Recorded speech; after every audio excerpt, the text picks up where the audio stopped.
नमस्कार, स्वागत है आप सभी का बुलडोजर बुलेटिन में। आपके साथ मैं हूं आंचल कादियान और चलिए सीधा बागपत लिए चलते सुनवाते सीएम क्या कह रहे हैं। और जिस धरा को भारत के अन्नदाता किसानों के मसीहा के रूप में चौधरी चरण सिंह जी का सानिध्य प्राप्त हुआ हो, इस पावन धरा को कोटि कोटि नमन करते हुए आप सबका मैं अभिनंदन करता हूं। बहनों और भाइयों, एक दुर्लभ संजोग है, आज माघ पूर्णिमा है। संत शिरोमणि सदगुरु रविदास जी महाराज की पावन जयंती और अपने पूज्य पिता की विरासत को, दुनिया के प्रतिष्ठित पैकेज को छोड़ करके मातृभूमि की सेवा के लिए अपने आप को समर्पित करने वाले पूर्व केंद्रीय मंत्री चौधरी अजीत सिंह जी की भी पावन जयंती का कार्यक्रम है।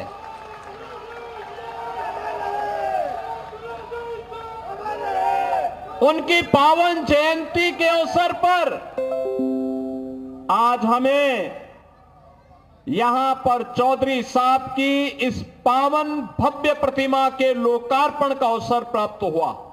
मैं इस अवसर पर उनकी स्मृतियों को नमन करते हुए प्रदेश सरकार और उत्तर प्रदेश वासियों की ओर से उन्हें विनम्र श्रद्धांजलि अर्पित करता हूं। बहनों और भाइयों, चौधरी अजीत सिंह जी, उनकी प्रारंभिक शिक्षा इस पश्चिमी उत्तर प्रदेश में होती है। वे कालविन तालुकदार कॉलेज लखनऊ में जाकर के उन्होंने सीनियर सेकेंडरी तक की शिक्षा अर्जित की। लखनऊ विश्वविद्यालय में उन्होंने बीएससी किया। अपने समय के प्रतिष्ठित आईआईटी खड़गपुर से उन्होंने बीटेक की डिग्री ली और उसके बाद एमएससी के लिए उन्होंने दुनिया के प्रतिष्ठित संस्थान, यूएस के एक प्रतिष्ठित संस्थान में जाकर के शिकागो से उन्होंने एमएस की कंप्यूटर साइंस में डिग्री लेने के बाद वहीं पर उन्होंने प्रतिष्ठित कंप्यूटर कंपनी आईबीएम में कंप्यूटर साइंटिस्ट के रूप में सेवा प्रदान की। 2 दशक तक वहां कार्य करने के बाद उन्हें लगा कि नहीं, ये पैसा, ये प्रतिष्ठा अगर मैं देश की सेवा करके करूं, अपने अन्नदाता किसानों की सेवा करते हुए देश को आगे बढ़ाने में करूं तो और अच्छा होगा। और भारत वापस आने के बाद कुछ समय तक उन्होंने सेवा के कार्यक्रम को बिना किसी दलीय प्रतिबद्धता के साथ आगे बढ़ाया और 1986 से सक्रिय राजनीति में रह करके उन्होंने इस पूरे क्षेत्र को, प्रदेश को, देश को एक नेतृत्व देने की दिशा में आगे बढ़े। आज चौधरी अजीत सिंह जी हमारे बीच नहीं है, लेकिन उनकी स्मृतियां हैं, उनके द्वारा किए गए कार्य हैं, उनका अनुभव है, उनके द्वारा जो मार्गदर्शन दिया गया, उस कालखंड से जुड़े हुए लोग हमारे सामने मौजूद हैं।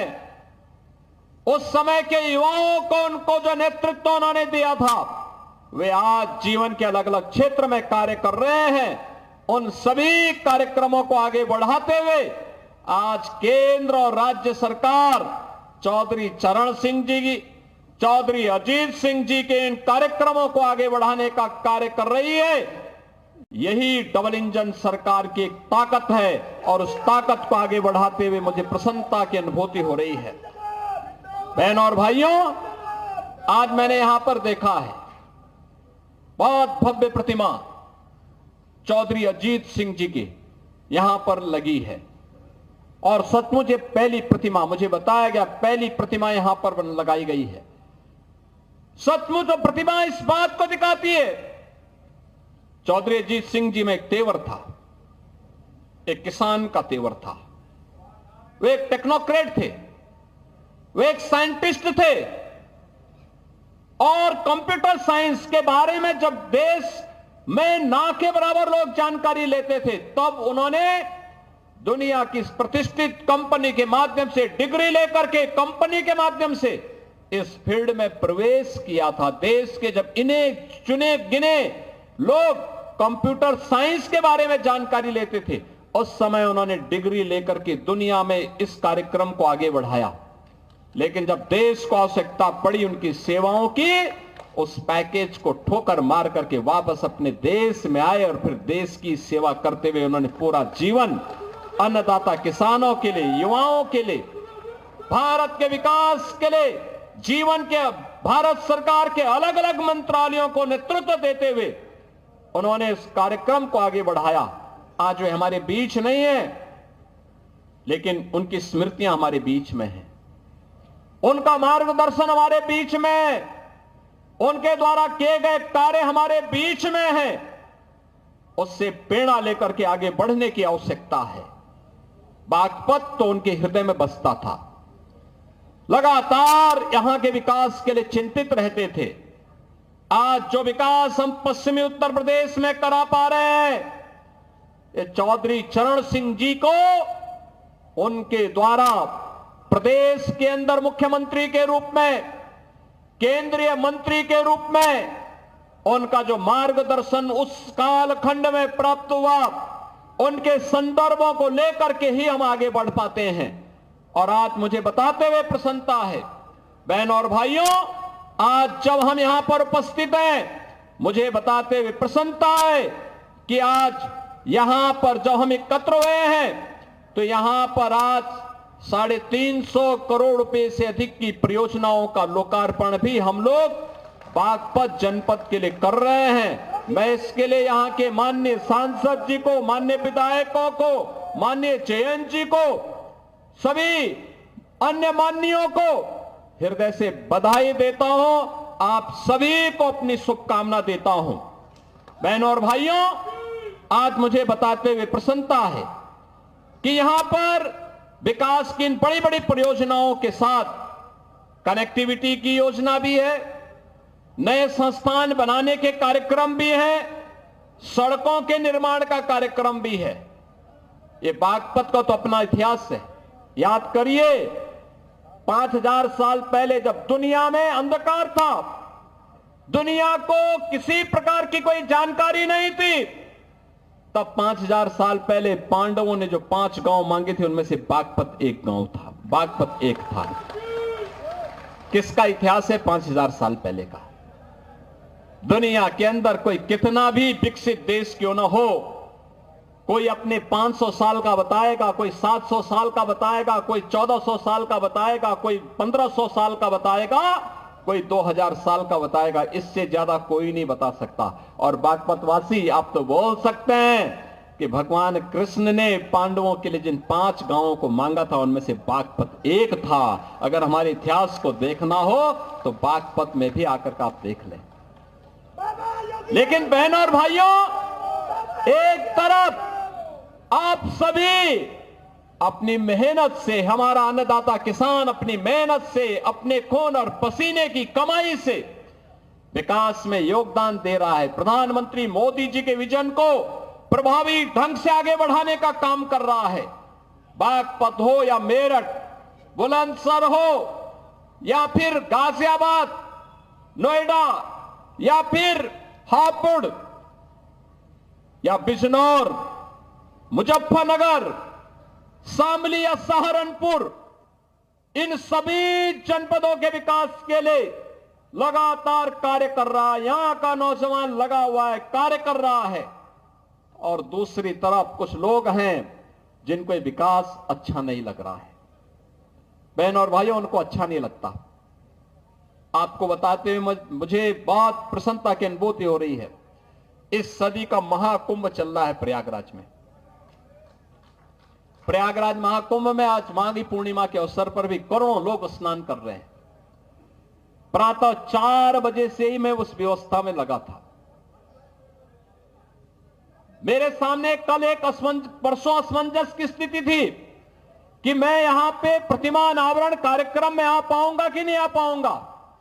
लेकिन जब चौधरी जयंत जी का फोन आया, उन्होंने कहा कि कैसे होगा। मैंने कहा आप चिंता मत करिए, मैं दोपहर के बाद, क्योंकि प्रयागराज में तब तक काफी बड़ी संख्या में लोग स्नान कर चुके होंगे, और फिर मैं वहां पर कार्यक्रम में भाग लूंगा, जरूर भाग लूंगा। और बहनों और भाइयों, में आया हूं। आप देखिए, ये नया उत्तर प्रदेश है, ये नया उत्तर प्रदेश है। 25 करोड़ की आबादी है और कल तक 50 करोड़ लोग प्रयागराज में मां गंगा, मां यमुना और मां सरस्वती की त्रिवेणी में आस्था का स्नान कर चुके हो, कर लेंगे। यानी 50 करोड़ आबादी दुनिया के अंदर कहां होगी। उत्तर प्रदेश वासियों, आप दुनिया को बता सकते हैं कि आइए, आपको आस्था का स्नान करना हो, हमारे प्रयागराज में आइए। 50 करोड़ लोग महाकुंभ में स्नान किए हैं। लेकिन कुछ लोगों की आदत है, चोरी छिपे उन लोगों ने कोरोना की वैक्सीन लगवाई, लेकिन दुनिया को कहते रहे रे मत लगाओ। ऐसे ही चोरी छिपे, वो तो आज के दिन पे बहुत कोई छुप नहीं सकता। चोरी छिपे चुपचाप संगम में डुबकी लगा करके आ गए, लेकिन जनता जब पुण्य का भागीदार बनने के लिए, स्नान करने के लिए जा रही है, कह रहे मत जाओ मत जाओ। लेकिन जनता कहां मानने वाली है। जनता तो उनकी असलियत जान चुकी है, और इसे करोड़ों की संख्या में श्रद्धालु जाकर के आज भी और 26 फरवरी तक रेला इसी प्रकार से आगे बढ़ता रहेगा, कोई संदेह नहीं। लेकिन एक बात समझ में नहीं आता है, जब इनको अवसर मिला था तब इन्होंने कुछ नहीं कहा। याद करिए बागपत के नौजवानों, पुलिस की भर्ती निकलती थी, बागपत का नौजवान पुलिस की भर्ती होने से वंचित हो जाता था। लेकिन अब आपकी भर्ती हो रही है। याद करिए, अभी 60,200 पुलिस के नए भर्ती की प्रक्रिया चल रही है। फिजिकल टेस्ट हो रहा है। अगले 1.5 महीने के अंदर, 1.5 से 2 महीने के अंदर इनकी ट्रेनिंग का कार्यक्रम आगे बढ़ेगा, और इस साल के अंत तक यूपी पुलिस को 60,200 नए पुलिस कार्मिक मिलेंगे, बिना भेदभाव के। बागपत का नौजवान भी होगा, मुजफ्फरनगर का भी होगा, बुलंदशहर का भी होगा, गाजियाबाद का भी, हापुड़ का भी, बिजनौर का भी, शामली का भी, सहारनपुर का भी, हर एक जनपद का नौजवान होगा। उत्तर प्रदेश की ताकत का एहसास कराएगा। और उत्तर प्रदेश का नौजवान ही नहीं होगा, उत्तर प्रदेश की बेटियां भी होंगी, क्योंकि उनके लिए तो 20% जगह हमने अनिवार्य रूप से कर दिया है कि बेटी भी इसमें अनिवार्य रूप से भर्ती होगी। बहनों और भाइयों, इन नौजवानों के बल पर ही हम उत्तर प्रदेश की कानून व्यवस्था को देश की सबसे बेहतरीन कानून व्यवस्था बना रहे हैं। बेटी भी सुरक्षित है, व्यापारी भी सुरक्षित है। हर व्यक्ति अपने आप को सुरक्षित महसूस करता है। यहां निवेश आ रहा है, नए नए निवेश के माध्यम से हम आगे कार्यक्रम आगे बढ़ा रहे हैं। और मैंने तो अभी जयंत जी को बताया है, मैंने कहा हम लोग दिल्ली बागपत देहरादून एक्सप्रेसवे में बागपत के पास एक इंडस्ट्रियल कॉरिडोर का निर्माण का कार्यक्रम कराना चाहते हैं। यहां इंडस्ट्री लगे, इस कार्यक्रम को हम आगे बढ़ाना चाहते हैं। बस उसमें आप लोगों का आशीर्वाद और सहयोग प्राप्त होगा तो हमारे स्तर पर कहीं कोई संदेह नहीं। उस कार्यक्रम के लिए हम लोग पैसे की व्यवस्था भी कर चुके हैं। बहनों और भाइयों, ये कार्यक्रम इसी रूप में आगे बढ़ेंगे। बागपत में मेडिकल कॉलेज के निर्माण की कार्रवाई को तेजी के साथ आगे बढ़ाने का आदेश दिया जा चुका है। मेडिकल कॉलेज बागपत में भी होगा। यहां पे इंटर कॉलेजेस की मांग, सड़कों के निर्माण की मांग, या अन्य जो भी अन्य कार्यक्रमों को आगे बढ़ाने की मांग यहां के हमारे जनप्रतिनिधियों के माध्यम से हमारे पास आती है, हम लोग उसमें कहते हैं कोई किसी प्रकार का कोई रोक टोक नहीं होना है। और बहनों और भाइयों, आज उन्हीं कार्यक्रमों को लेकर के हम लोग यहां पर आए हैं जिसमें लोक निर्माण विभाग की भी सड़कें हैं, जिसमें 138 परियोजनाएं हैं। राजकीय इंटर कॉलेज सिंगावली अहीर का भी आज यहां पे लोकार्पण हुआ है। राजकीय कन्या इंटर कॉलेज बिलोचपुरा, इसका भी आज लोकार्पण का कार्यक्रम हुआ है। और बागपत में एक नए बस स्टेशन का लोकार्पण का कार्यक्रम होने के साथ ही आईटीआई प्रहलादपुर यमुना नदी के बाएं किनारे स्थित जागोस में बाढ़ सुरक्षा के कार्य हैं। खेलो इंडिया कार्यक्रम के अंतर्गत ग्राम मितली में मल्टीपर्पज हॉल का निर्माण है और पुलिस लाइन बागपत में महिला बैरक के निर्माण के साथ ही थाना बिनौली में भी, थाना रमाला में भी हॉस्टल और बैरक के निर्माण की कार्रवाई होने की कार्रवाई यहां पर आगे बढ़ाई गई है। शिलान्यास के साथ ही हमने बड़ौद अमीनगर सराय मार्ग का छपरौली से बिजवाड़ा रजवाहा माखर नहर पट्टी का निर्माण का कार्य और बागपत से मुरादनगर मार्ग को 2 लेन चौड़ीकरण सुदृढ़ीकरण के कार्य का शिलान्यास भी किया है। तो हिंडन नदी पर नए सेतु के पहुंच मार्ग और सुरक्षात्मक कार्य के लिए भी आज शिलान्यास का कार्यक्रम हुआ है। जिला चिकित्सालय बागपत में 50 सैया के क्रिटिकल केयर ब्लॉक के निर्माण का भी आज शिलान्यास हुआ है। तो राजकीय आयुष यानी आयुष चिकित्सालय में हम लोगों ने यहां पर भी उसके एक ब्लॉक का, इसके साथ ही मुख्यमंत्री अभ्युदय कंपोजिट विद्यालय और सिक्का में भी उसके शिलान्यास का कार्यक्रम हुआ है। बड़ौत में अमर शहीद बाबा सामल सिंह स्थल के पर्यटन विकास के लिए भी हम लोगों ने 1 करोड़ की राशि यहां पर उपलब्ध करवाई है, जिससे इसका सुंदरीकरण का कार्यक्रम आगे बढ़ाया जा सके। बहनों और भाइयों, विकास के लिए पैसे की कमी नहीं होगी।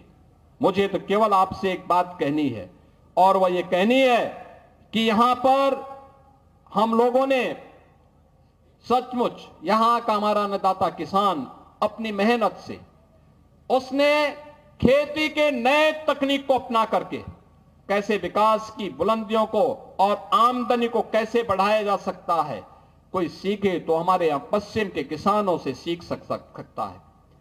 और इसीलिए उसी को प्रेरणा में रख करके अन्नदाता किसान के बारे में चौधरी साहब की बातों को ध्यान में रख करके कि देश के विकास का रास्ता देश के खेत और खलिहानों से होकर के जाता है। चौधरी साहब जिस बात को कहते थे उसी बात को ध्यान में रख करके हम लोगों ने कार्य प्रारंभ किया।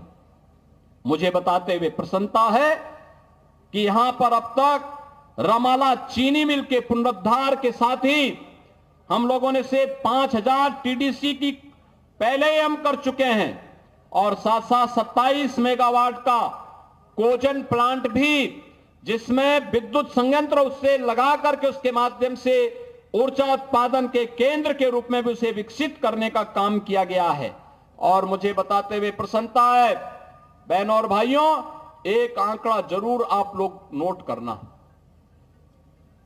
पिछले 8 वर्ष में, अभी 8 वर्ष में 25 मार्च को होंगे, लेकिन मैं आपको बताना चाहता हूं अभी तक हम लोगों ने 2017 से अब तक 2,72,600 करोड़ रुपए अन्नदाता किसान को केवल गन्ना मूल्य का भुगतान अन्नदाता किसान के खाते में सीधे किया है, यानी 2,72,600 करोड़ रुपए। और मुझे बताते प्रसन्नता है कि 2023-24 का 99.51% का गन्ना मूल्य का भुगतान हम लोग कर चुके हैं। और इसके साथ ही मुझे बताते हुए भी कि 1995 से लेकर 2017 तक 22 वर्ष में जितना गन्ना मूल्य का भुगतान विपक्षी दलों की सरकारों में हुआ है, चाहे वह समाजवादी पार्टी की सरकार रही हो या बहुजन समाज पार्टी की सरकार, उससे 22 वर्ष में जितना इन्होंने गन्ना मूल्य का भुगतान किया है, हम लोगों ने मात्र 8 वर्ष में, 8 वर्ष से कम समय में उससे ज्यादा लगभग 60,000 अधिक गन्ना मूल्य का भुगतान अब तक हम किसानों को कर चुके हैं। यानी उनका 22 वर्ष, हमारे 8 वर्ष उस पे हावी हैं। इसका मतलब अन्नदाता किसान के लिए अच्छी दिशा में सरकार ने कार्य प्रारंभ किया है और सरकार इस कार्यक्रम को आगे बढ़ाने का कार्य कर रही है। मैं आज के इस अवसर पर आप सभी को इस बात के लिए आश्वस्त करता हूं कि अन्नदाता किसान हो, नौजवान हो, एक एक पाई अन्नदाता किसान के खाते में जाएगी। अन्यथा चीनी मिल को हम लोग सरकारी अधिग्रहण लेकर के उस पे हम उसको सरकार के माध्यम से चलाने का काम करेंगे। और कोई भी व्यक्ति हर किसान हर चीनी मिल से हर चीनी मिल को अच्छे ढंग से चलाएंगे। हमने पिछले आपने इस बात को देखा होगा कि ये वह सरकार है जिस सरकार ने 3 नई चीनी मिलें लगाई हैं, 8 चीनी मिलों का विस्तारीकरण किया है और साथ साथ 120 चीनी मिलों में से 105 चीनी मिलें ऐसी हैं जो 10 दिन के अंदर, 1 सप्ताह से 10 दिन के अंदर गन्ना मूल्य का भुगतान कर रही हैं। 15 चीनी मिलें जो गन्ना मूल्य के भुगतान में थोड़ा लेट हैं, उनको भी समयबद्ध तरीके से गन्ना मूल्य भुगतान के लिए प्रेरित किया जा रहा है। बहनों और भाइयों, मैं अन्नदाता किसानों से भी और नौजवानों को भी इस बात के लिए आश्वस्त करता हूं, अब अन्नदाता किसान की जेब पर कोई डकैती नहीं डाल सकता। अब नौजवान की नौकरी पर कोई डकैती नहीं डाल सकता। अब यहां पश्चिमी उत्तर प्रदेश की सुरक्षा पर, बेटी और व्यापारी की सुरक्षा पर कोई सेंध नहीं लगा सकता है। अगर कोई लगाएगा तो उसका खामियाजा भी भुगतने के लिए उसको तैयार होना होगा। और इसी के लिए आज सरकार आपको आश्वस्त करने के लिए आई है। आज के इस अवसर पर मैं आप सबको एक बार फिर से माघ पूर्णिमा की हृदय से बधाई देता हूं। आज संत रविदास जी की पावन जयंती पर सरकार ने इसीलिए अवकाश घोषित किया था कि लोग पावन नदियों में, सरोवरों में स्नान कर सकें, उसका आनंद भी ले सकें, संत शिरोमणि के प्रति अपनी श्रद्धा को व्यक्त भी कर सकें। और इसके साथ ही सरकार ने यह भी तय किया है कि हम लोग इन महापुरुषों से जुड़े हुए सभी कार्यक्रमों को आगे बढ़ाने का कार्यक्रम करेंगे।